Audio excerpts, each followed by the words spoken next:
channel。最近我就終於的起心肝啦，執下間房啦，咁所以今日呢條片都應該會幾 chill，因為大家會見到我間房都仲係好亂，同埋非常之急切咧想清理翻一啲儲咗好耐嘅空瓶啊。今條片呢，就係想同大家講下我用完嘅產品。我琴日將啲用完嘅嘢咧就塞晒喺個籃度啦，然後咧今日諗住將佢分類，跟住我老公一入嚟呢度咧同我踢散晒佢哋，咁所以咧而家咧我就喺地下度執翻，然後再逐樣同你哋講下用完嘅產品，同埋分享一啲使用後嘅感覺。跟住咧同埋想同大家講，換咗部相機咧，一直都係用緊大疆嘅 Osmo Pocket 3去拍片啦，因為細部好好用啊嘛。但係咧就喺我喺上海去旅行嗰時咧，俾人偷咗喎。咁而佢今年咧就有新出咗Osmo Pocket 4同埋 4P 啦，咁我就買咗 4P。唔知大家覺得個 quality 點呢？我哋而家即刻開始，因為我非常之想清理咗我堆垃圾。首先應該去咗我哋個浴室先，因為咧呢度又係儲落勁多嘢想講咯。我已經拎咗個垃圾袋，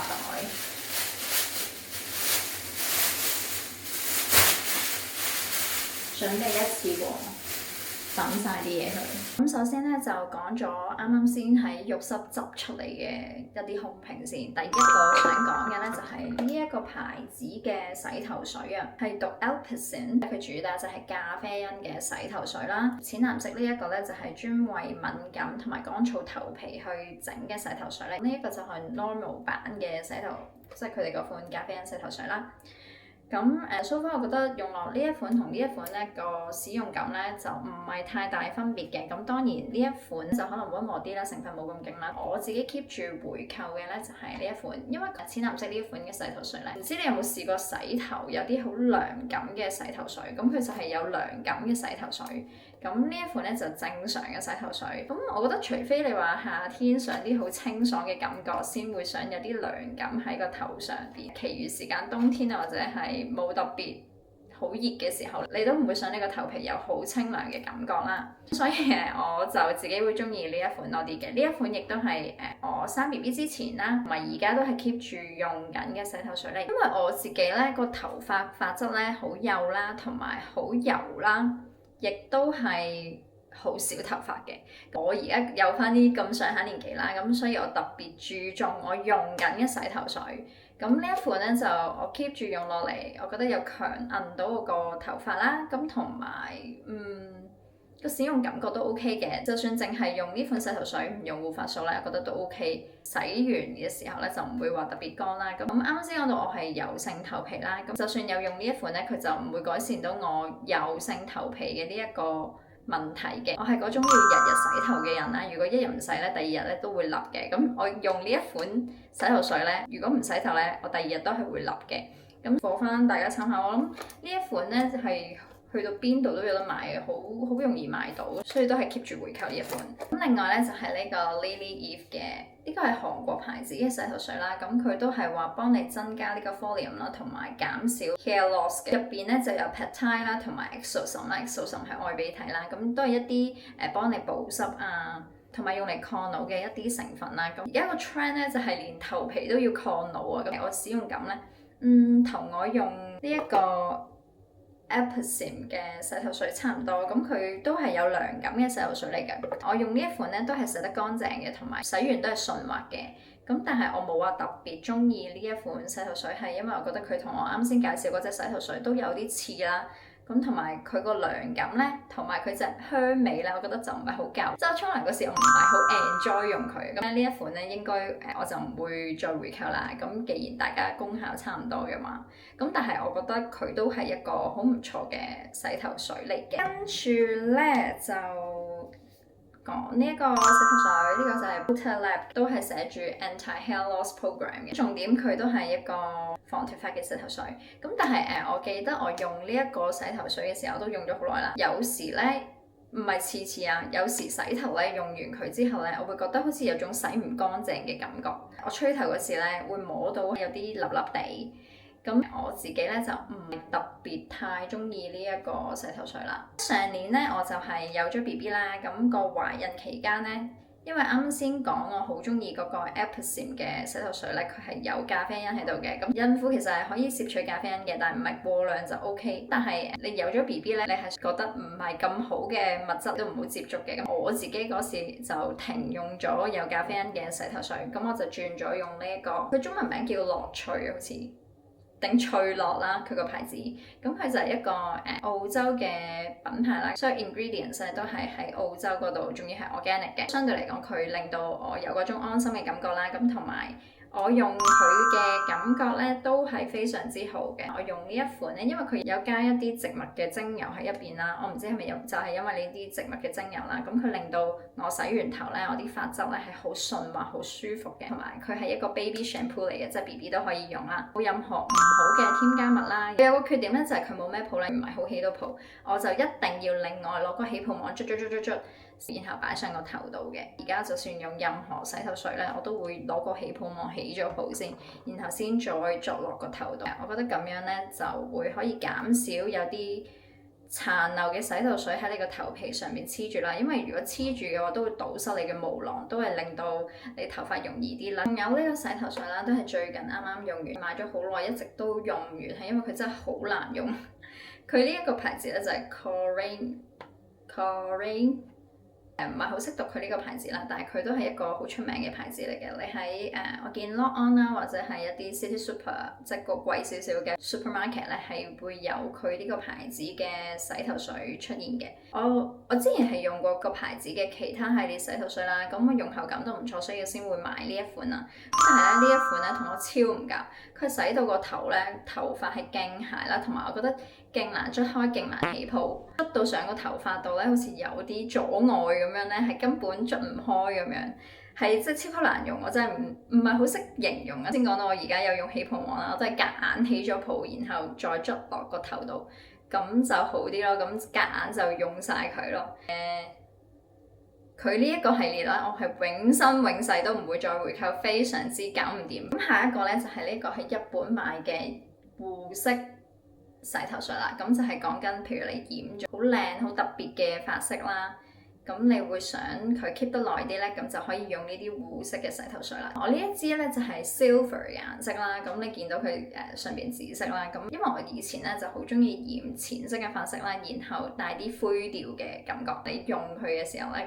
嗰個灰色咧會可以持久啲咁樣嘅，我覺得其實超唔好用咯，因為好鬼麻煩嘅。首先佢出到嚟係有顏色嘅洗頭水嚟嘅，有顏色咧佢會染到你啲指甲都會變成紫色啊，所以咧其實我係未用晒呢支嘢嘅，但係我都諗住抌咗佢啦，因為我唔再需要佢，同埋寧願我去染多次頭髮算啦。我都唔會再想用呢啲護色嘅洗頭水咯。相反，如果我覺得你係想 keep 住啲髮色 keep 得耐啲嘅，我會 prefer 用嗰啲染色嘅焗油咯。咁一個星期去焗一次嗰啲有色焗油，咁我覺得好過你喺度洗頭咯。因為我覺得佢效果你一定要係長期洗先有用嘅，同埋佢每次洗你都會染到你啲指甲啊、皮膚有啲染色，我覺得勁唔方便，勁唔好用，我就決定放棄，拜拜。Hair treatment。我發覺咧，有啲髮尾油咧係永遠都用唔晒，因為我係好唔中意用髮尾油嘅人啦。咁其實我有幾支喺度，我都係未用完，所以冇得同大家分享。反而呢啲 hair treatment 咧，我有時會當護髮素咁用嘅。咁呢啲就容易啲用得晒咯。咁呢個係 MB 嘅 hair treatment 啦，Heavy Glow， 換言之洗完令到你個頭髮有光澤啦。咁有冇光澤我唔知，因為我頭髮本身係油性髮質。呢一款我覺得一般般啦，咁有時咧，我唔知點解有幾次咧洗完之後咧，即係我吹頭嗰時，我摸落個頭皮咧，係會覺得笠笠地嘅，麻麻地中意呢一個咯。但係佢嘅香味咧就真係超級正，因為我自己本身咧係好中意日本佢哋嘅調香，會用多啲植物精油，令到你咧感受好似好 relaxing 啊，好舒服啊，好似行咗入大自然嘅。咁佢咧有啲金桔啊，殘殘地好 refreshing 嗰種果香味咧，我自己個人嚟講係幾中意佢隻味。咁另外呢一個咧叫 Moali 啦，咁洗頭之前用嘅一個 hair mask，個 product 咧係幾輕盈嘅，所以我覺得效果就你話用佢想有一個好柔軟嘅髮絲咧，我覺得就難啲啦。但係佢個感覺幾輕盈，幾冇用。OK，下一個唔講咁多啦。呢一個咧就係我超中意嘅 Rituals 嘅 Shower Foam 沖涼泡泡。我之前吐槽過佢舊包裝嘅枝頭，因為一噴出嚟就勁多。咁而家新包裝咧，佢係有改善到呢一個問題嘅。Rituals 呢個牌子咧都係即係令人聯想到嗰啲聲嗰種感覺啦。咁你沖涼嗰時就好似收緊度咁，有嗰種突然之間心境好平和嘅感覺。咁所以我自己咧都幾中意用佢哋嘅呢一個 shower foam， 個香味好正。呢個磨砂咧之前我記得有條片係講過買咗佢翻嚟啦。咁佢係 Bangkok 嘅一個牌子叫 Soap Opera， 我強烈推薦所有去泰國嘅人可以去睇下呢個牌子，因為佢嗰啲洗護產品咧又平又正又靚啦，又係 natural ingredients，咁我覺得都唔錯。另外咧都係 Soap Opera 嘅一個浴鹽，咁佢呢個 green tea 同埋 peppermint 嘅味道啦，入邊一開始咧就好多嗰啲植物嘅葉啊，咁所以用佢嗰時其實係有啲麻煩，因為你要另外攞嗰啲過濾袋咧去入住佢入邊嘅浴鹽啦，同埋嗰啲植物嘅，因為你倒出嚟咧就係倒埋佢啲葉出嚟嘅。嗰啲葉咧我就唔係好中意喺個浴缸度飄嚟飄去，一倒翻啲水走嘅時候咧佢會塞住條喉，但係因為佢個價錢同埋香味我都幾 like 啦，咁所以如果有機會再去翻 Bangkok 嘅話，我可能都會再回購翻嘅。跟住呢個係 Jo Malone 嘅 body cream， 呢個係玫瑰味啦。我唔知而家仲有冇賣呢個味啦，大家千祈唔好買，係超化學嗰種玫瑰味，勁濃烈啊！我諗大家搽 body cream 嘅時候咧，都係瞓覺之前啦。佢呢個味道係濃烈到會令到你瞓唔着嗰種感覺。大家記住，千祈唔好買佢哋嘅做玫瑰味嘅 body cream， 真係臭到瞓唔到覺啊！太濃烈啦嗰陣味。哇，好嘢！終於講完咧浴室入邊嘅產品，跟住然後我哋就可以 move on 去講啲護膚品同埋用完嘅化妝品。決定坐喺地下同大家講，執一執啲嘢先。我可能有啲即係頂唔順抌咗，咁咧留翻喺度嘅護膚品都唔係好多，同埋我上年係有咗 BB， 所以基本上好多嘢都冇得再用咯，所以就好簡潔咁同大家分享。SK-II 呢個老朋友，永遠屋企咧都會有嘅 SK-II 呢個精華，但係我當佢化妝水咁用嘅啫。就算我唔買咧，我奶奶去完旅行咧都會喺啲機場免稅店度買翻嚟俾我做手信嘅，咁所以咧永遠都會有佢嘅存在。呢個就唔講太多啦。另外咧仲買咗呢個無印嘅一個高保濕敏感肌用化妝水。我買呢一個咧就係高保濕嘅系列啦，咁所以佢個 texture 入邊有啲厚身，佢唔係完全水狀啦，有啲結結地嘅。我覺得佢呢一款咧超保濕啦，同埋敏感肌又可以用喎，咁應該佢個成分都幾溫和。如果 looking for 一啲平價開架嘅牌子嘅護膚品，可以揀佢呢個敏感肌系列嘅護膚品，相對嚟講我覺得又安全又唔錯。跟住到呢一個係提然嘅 Vitalizing Pre-Mask Mist 啦，佢其實設計嚟咧係 for 你 full mask 前噴嘅，可以增加呢個肌膚嘅保水度，有助提升後續產品吸收。我覺得咧佢唔寫係 pre-mask 咧，點會再吸引多啲人去買佢？因為其實我覺得佢呢個噴霧超級好用，佢嗰啲透明質酸嘅分子咧，我自己感覺啊，我覺得佢做得都比較細嘅。成分咧係有個小分子嘅玻尿酸，即係你啲成分嘅分子夠細咧，咁你個皮膚先更加容易吸收。咁我 feel 到咧係真係容易吸收好多，同埋非常之保濕。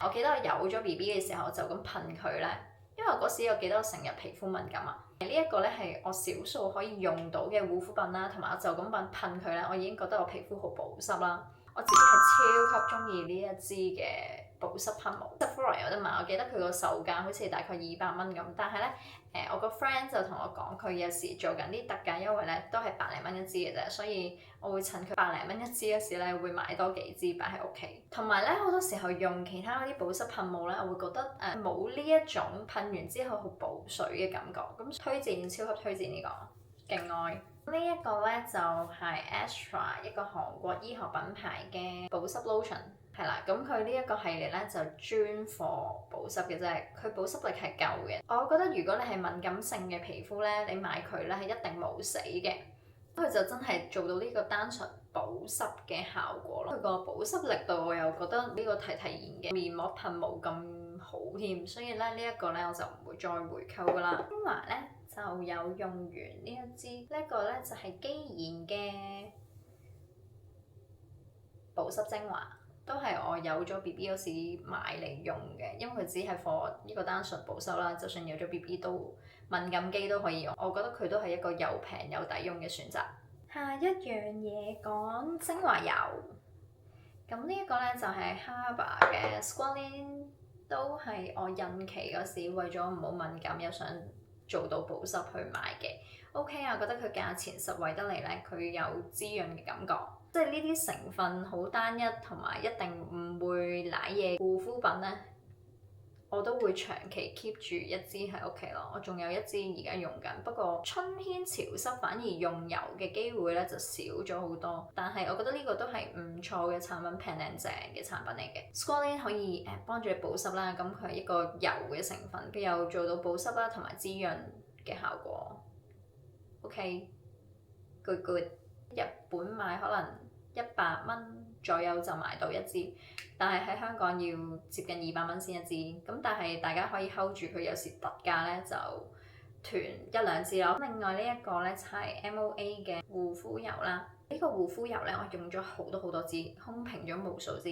因為 Beauty Ranking 咧就成日做啲promotion 啦，咁我就成日都俾嗰啲 promotion吸引咗，唔小心買下咧就買咗好多支喺度啦。我而家都仲有5-6支嘅存貨喺度。嗰個油咧非常之細分子啦，好容易吸收啦。佢係嗰種偏薄身嘅油，咁呢個咧都係有富勒烯嘅成分喺入邊嘅，咁就幫助你抗老啊，同埋增生膠原。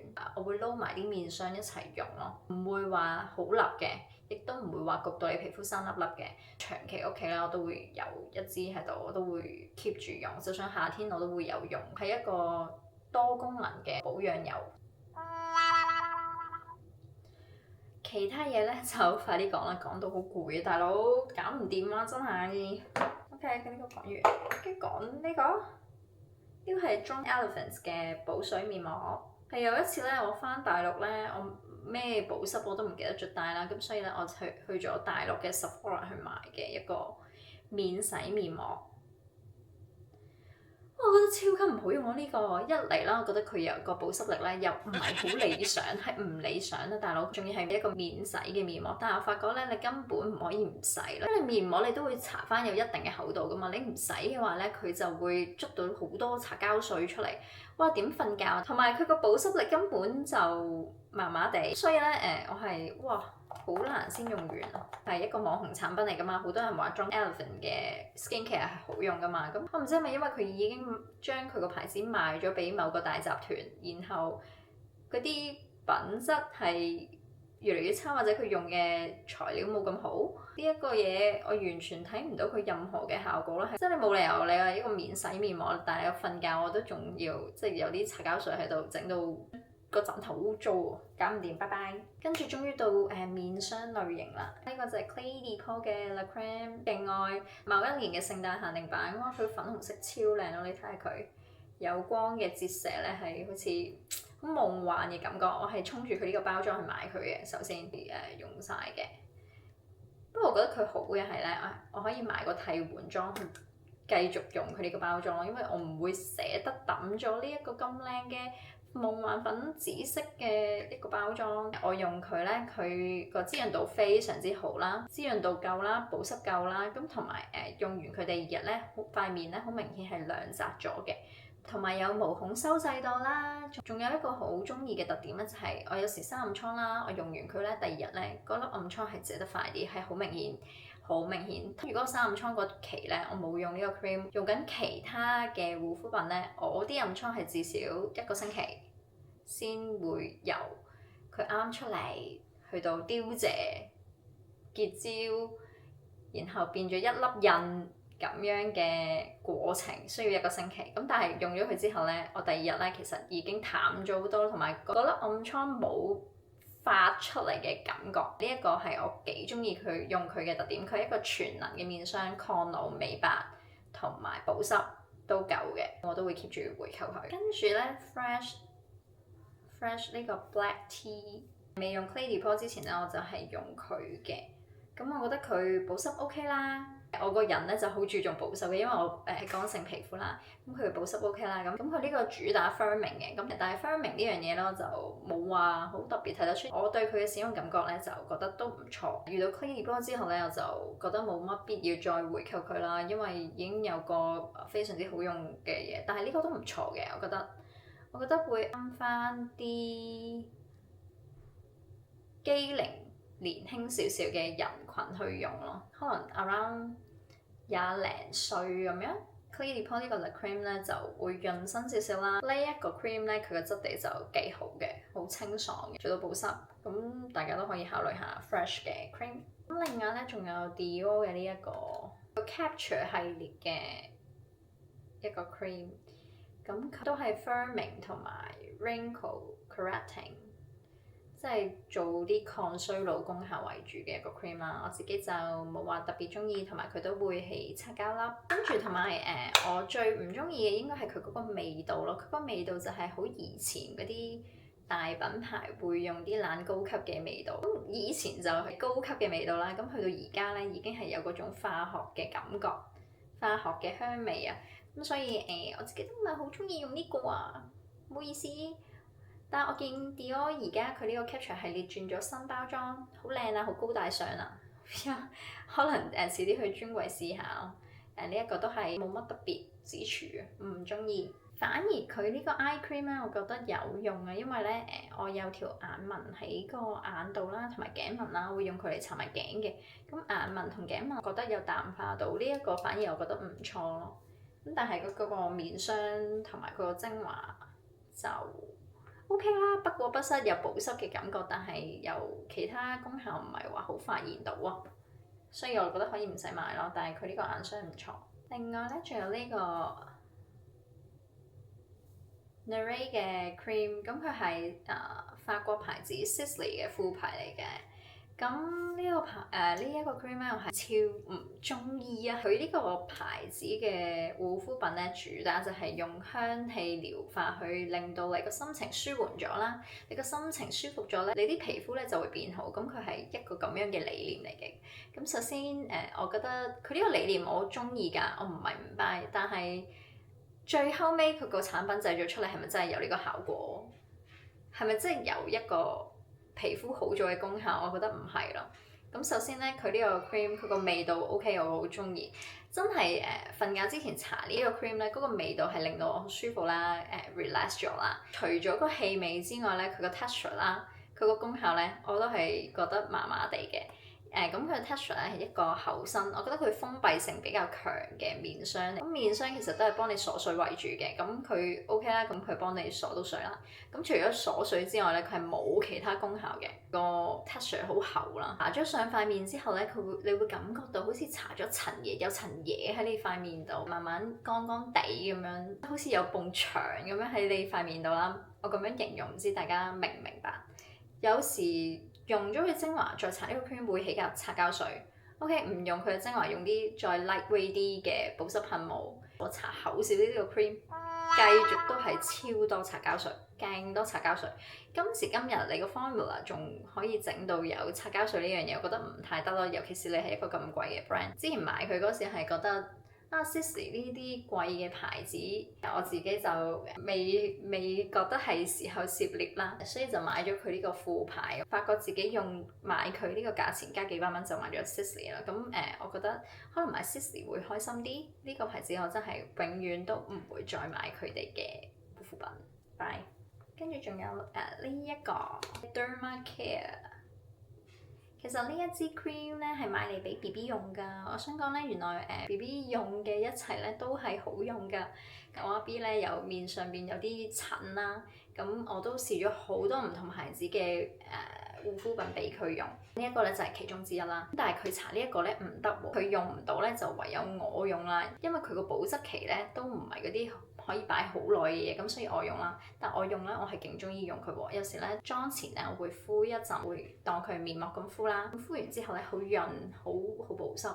其次啦，我當佢係一個普通嘅面霜用，我有時會用完抗皺精華再用佢呢個 cream 咧，我覺得毛孔有收細嘅感覺。咁當然好有機會係關之抗皺嘅精華事啦。咁但係佢呢個 combo 咧，我自己好中意嘅。呢個 cream 咧就好多用途嘅，我當面霜用啦、面膜用啦、當 body lotion 用啦，都完全冇問題。同埋佢係敏感皮膚都可以用嘅，冇任何香料，冇任何防腐劑。咁佢個產品介紹咧係寫住強化呢個敏感皮膚嘅底層結構，幫你形成一個天然屏障。同埋濕疹皮膚係可以用㗎，我都推薦大家如果有濕疹嘅時候可以用下，試下用佢咯，或者你試下攞佢嘅 sample 嚟用下先。呢支 cream 喺我身上面嘅效果，我覺得非常之唔錯。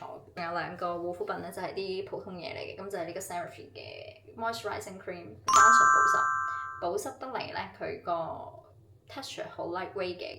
for 呢個 dry to very dry skin 啦，同埋都唔會有任何嘅擦膠水。我除咗攞佢嚟做呢個 body cream 之外咧，仲會搽面嘅。其實，嘻嘻，好用 ，keep 住回購。而家香港天氣比較熱咧，我就冇用 cream 啦，我就用佢哋嘅 lotion， 都係呢一個系列嘅 lotion， 都好用嘅。仲有一個身體油，都係啱先講過嘅一個牌子，呢個 Soap Opera 曼谷嗰個牌子嘅身體油。OK 啊，佢又係嗰啲比較輕身嘅油，保濕滋潤冇問題。OK 可以買。我用咗佢嘅產品之後咧，我覺得佢做到又平又好用咧，都真係唔簡單，令到我都真係幾中意佢呢個牌子嘅嘢咯。去曼谷一定要睇佢呢個牌子。佢終於到啲化妝品啦，用完嘅化妝品係幾唔簡單啊，真係。講咗呢一個眼唇卸妝液先啦，呢個係 Julie Do 嘅淨切眼唇卸妝液。我記得有一次係我用完屋企嗰啲眼唇卸妝液，我諗住出去買啦。咁啱我翻咗大陸喎，咁去咗 Julie Do 嘅門市，咁見佢粉紅色好靚啦，佢入邊嘅液體都係粉紅色，好靚㗎。跟住然後咧就搞到我買咗佢啦，咁寫得都幾乾淨啊，同埋佢個價錢超平，我記得係30幾蚊嘅人仔，39蚊嘅人仔就可以買到一支200ml 嘅眼唇卸妝液，哇 good deal 係咪先？我知有啲人係特別唔中意國貨嘅，咁自己自行判斷啦。我覺得佢都寫得幾好。呢一個係日本牌子，睇唔睇到？係 SPF 50+PA 4個加，咁係一個防曬之餘咧，可以令到你塊面有提亮嘅感覺。嗰個提亮嘅感覺咧，唔會係死白，好自然嘅。咁同埋有少少嘅遮瑕度，我覺得佢幾好用喎。同埋佢有美白嘅成分，即係你搽防曬之餘，仲可以幫你美白。我覺得佢係一個唔錯嘅防曬，亦都唔會影響後續底妝。OK， 妝前呢兩個咧就係 Charlotte Tilbury 嘅 Magic Cream 同埋佢嘅 Water Cream。我覺得佢個 Magic Cream 咧係的確可以令到你個底妝咧同埋呢啲鼻翼位咧好貼嘅，佢唔會話起乾紋咁樣。所以我而家回購咗佢大啱嘅用咯，我覺得 OK 嘅，都幾好用。同埋佢呢一個 Magic Cream 咧係有呢個防曬嘅成分㗎，咁所以咧一定要係日頭用，千祈唔好夜晚用。佢唔係嗰啲晚霜嚟嘅，佢係一個化妝品嚟嘅。大家如果有呢一個產品咧，記住留意，千祈唔好夜晚用，因為佢有防曬成分嘅話咧，你夜晚唔卸妝咧，佢會堵塞毛孔嘅。咁另外呢一個 Water Cream 係做一個保濕嘅。之前去 Charlotte Tilbury 門市咧，佢就建議我呢一個 Water Cream 撈埋呢一個 Magic Cream 去一齊用，佢話會更加保濕。咁其實我覺得佢純粹係想 sell 多樣產品，因為我覺得單純用呢個 Magic Cream 已經夠滋潤保濕。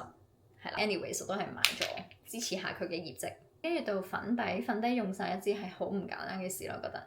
咁呢一個咧就係 Jane Iredale 嘅個 Liquid Foundation Beyond Matte， 係一個霧面嘅粉底嚟嘅。咁我覺得佢個好咧係一嚟佢礦物底妝啦，咁佢唔會傷皮膚啦。咁而你搽多咗粉底液喺塊面度，有時會覺得係好 cakey 啊，或者好唔貼啊，但係唔知點解佢呢一款咧係唔小心搽多咗咧，佢都依然係做到一個好貼面嘅效果，同埋唔會覺得係你好厚粉嘅感覺。我覺得係可以再回購嘅底妝嚟㗎。另外咧，仲有一個用完嘅底妝就係呢個 Free CE 嘅 Fitting Match Cushion，呢個 N02號色，咁佢係啊，我係用到咧，我要剪開佢嗰個網，然後用埋入邊嗰啲粉底。呢一個咧就係佢原本嗰個真身啦。我記得係買咗佢呢一個咧，咁佢會送一個 refill set 啦。咁我而家呢個已經換咗個 refill set 啦。咁呢一個就已經用晒，用光光添啊。咁我今日咧都係用緊呢一個粉底，不過我有上水粉定妝。咁我完個 lunch 翻嚟咧，佢都仲係好貼面啦，完全唔浮粉啦。不過佢咧就一時時嘅。我之前試過翻工嗰時咧用佢嘅時候，去到晏晝嘅時候，我出油咧都有浮粉。缺點咧就係覺得佢個顏色，個色號選擇唔係太多，同埋佢唔啱油性皮膚，同埋如果你係瑕疵皮嘅話，即係有好多暗瘡啊或者粒粒啊，都會覺得唔係好適合，因為佢個粉嗰個遮瑕力唔夠啦，同埋佢好薄身佢個粉，所以就係咁，我覺得都唔錯用，同埋好方便用咯。要講個女品，呢個係 Aespa 嘅 Be Glow Stick Foundation。呢一支嘢咧，雖然我喺呢個空評記介紹，但其實我係冇用完嘅，係因為真係唔可以用完。我自問咧都唔係嗰啲油性皮膚，係乾性皮膚啦。但係咧，我記得我用過一次之後，我出咗街唔夠1-2個鐘啦，係即刻用到塊面咧係好核突，好〜即係好明顯你浮晒啲粉出嚟，我老公都俾我嚇親啦！突然之間呢塊面咩事啊？突然之間咁多粉浮晒出嚟，你知男人對於呢啲嘢佢唔係話好睇得出噶嘛，佢都識講我好浮粉，所以呢一個咧我係唔會再用嘅，係打入冷宮，係抌落垃圾桶嘅。另外一支用晒嘅咧，即係呢個 Can Make 嘅 Creamy Touch Liner，呢一個係非常之好用，扭極都扭唔出啦已經。好 smooth， 好滑，好上色，仲要好持久。我用好持久。如果你用咩眼線筆咧，都係好容易甩嗰啲人咧，我非常之建議你咧用個 eye primer 做打底。咁呢一個咧都係我今次 Emity's 要講嘅嘢，就係呢個 Urban Decay 嘅 eye primer 啦。如果你用咩眼線筆啊，或者係 mascara 都好易甩嘅話咧，非常之建議用 eye primer 打咗底先。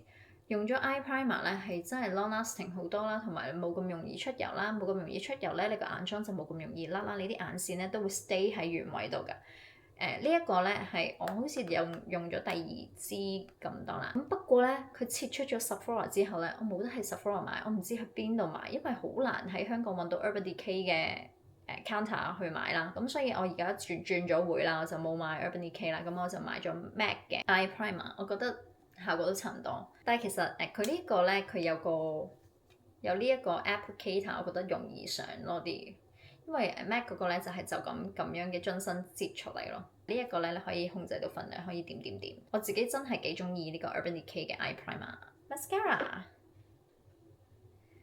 日本牌子嘅 Love Switch mascara 好用，同埋令到眼睫毛非常之長，同埋唔會烏蠅腳，唔會曱甴腳。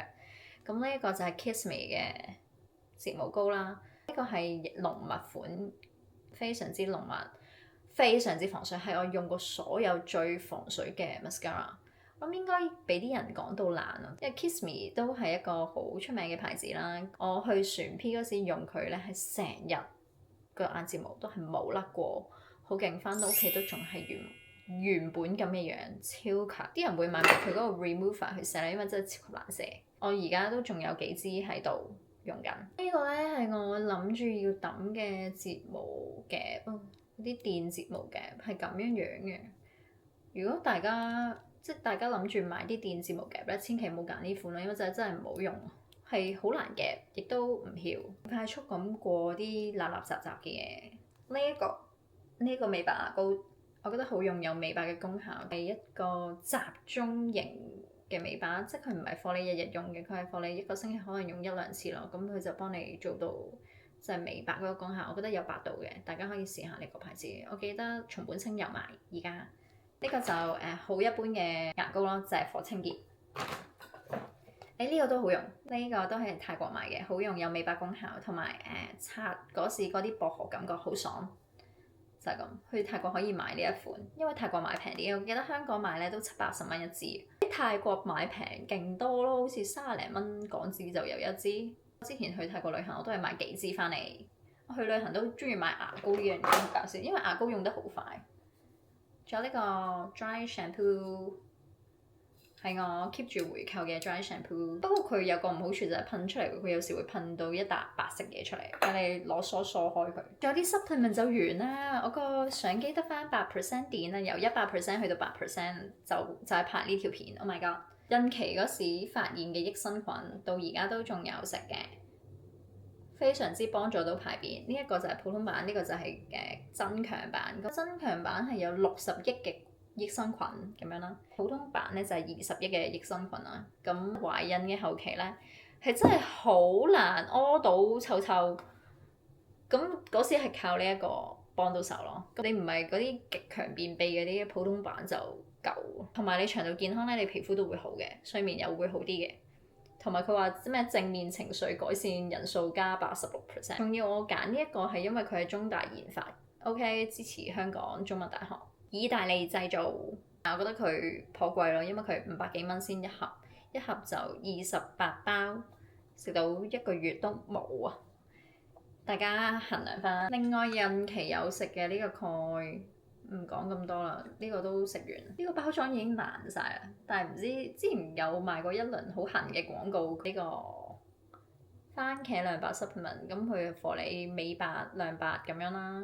我食完之後我覺得有提亮度嘅 OK 嘅呢個。今次嘅空瓶嘅咧就係咁多啦，我都講咗超耐，同埋即係所有嘢咧都係真心分享，同埋全部都係自己俾錢買嘅，連啲贊助啊、試用品啊都冇嘅，全部都係自己買嘅。咁希望大家中意呢條片啦。最近都執緊房啦，之後都會拍一條淘寶嘅家品片，因為我見到成個 channel 咧係淘寶嗰條片咧最多人睇嘅。原來大家都好中意睇一啲淘寶嘅家品收納類型嘅片。有興趣嘅你哋咧，記住 subscribe 咗我個 channel 先啦。咁我哋下條片再見啦，拜拜。